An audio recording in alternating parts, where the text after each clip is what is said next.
the two teachers. Welcome to Check Mix, where you can check your understanding by mixing the essential words of American government and politics. Today's words: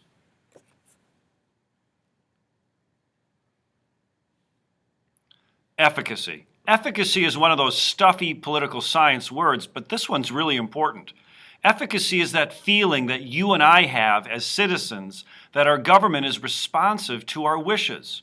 In a democracy, this is pretty important. It's supposed to be will of the people. And if we think the government reflects our wishes, we have high efficacy. Federalist 10.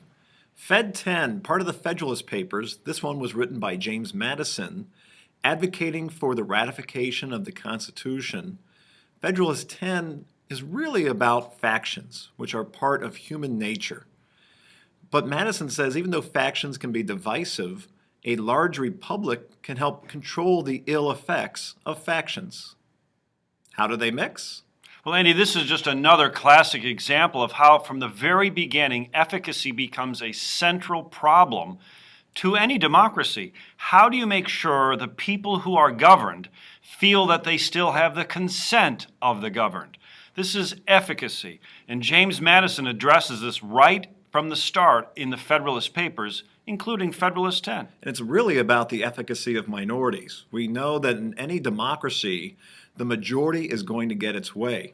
And in Fed 10, Madison talks about how the majority in many cases is going to try to oppress the minority. But if you have a large republic where you have countless factions that have to work together to create a majority, it allows more minorities to have a voice in public policymaking. We wanted to have a true democracy, not an oligarchy or an autocracy or an authoritarian system. And when you have elites pulling all the strings, Andy, that's what you tend to end up with. In a true democracy where there's high efficacy, that's what we call a healthy civil society. The republic. Check Mix. Check Mix. No fancy words. No fancy suits. Plain talk about issues you need to know. Just in time.